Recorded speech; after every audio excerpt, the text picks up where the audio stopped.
Someone taught me how to fish.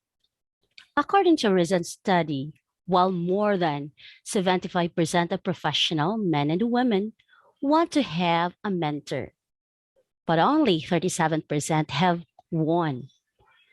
What's more, most of the people currently acting as mentors are not having as dramatic impact as they could because they're too narrowly focused on career development instead of mentoring the whole person. One cloudy afternoon on December 18, 2021, I received a call that my father, whom we have known was in the hospital for a week, that day he was in bad shape. He was looking for us, his 7 children, and even mentioned my name.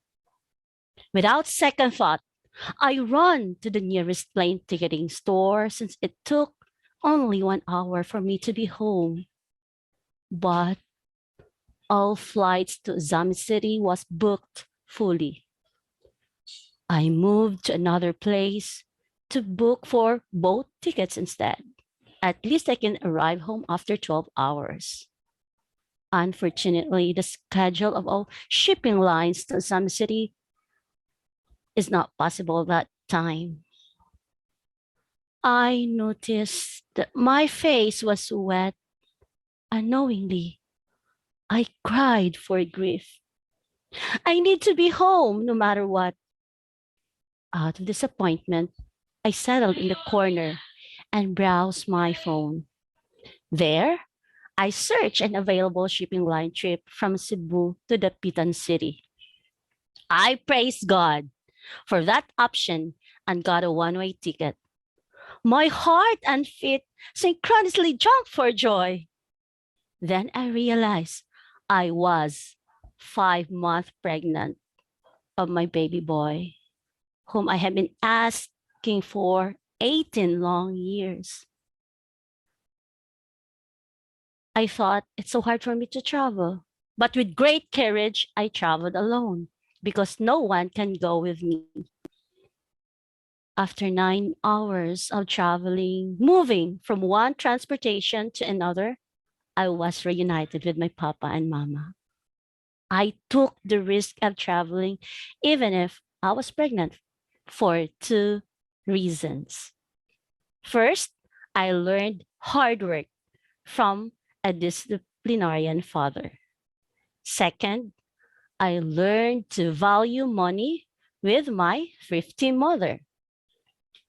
First, I learned hard work from my alcoholic papa, but raised us with discipline. He was an instrument in shaping me. In fact, my name Rubilyn was after his name Roberto with nickname Ruby. He was the one who taught us how to work hard in the rice field and in big ponds with huge prawns and crabs, neither forced, but with that, he neither forced nor required us to do so. He just showed the way, and we volunteered to help. We'll learn to increase our patience, to wait 3 or 4 months before the harvest time. Those were our playground in our childhood. During rainy season, it was expected that our slippers were full of mud and dirt.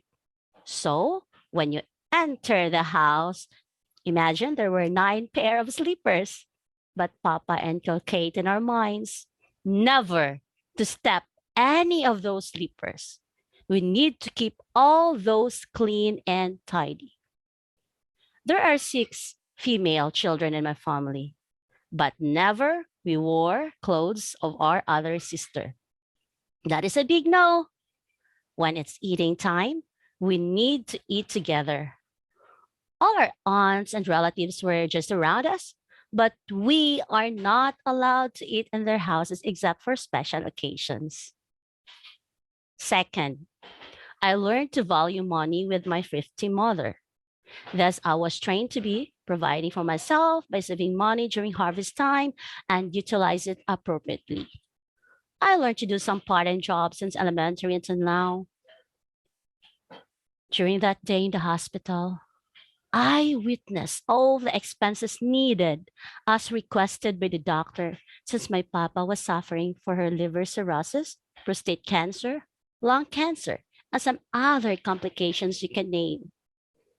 I saw my mama got bundle of some cash on her quite simple bag, buying and paying the needed expenses without worrying.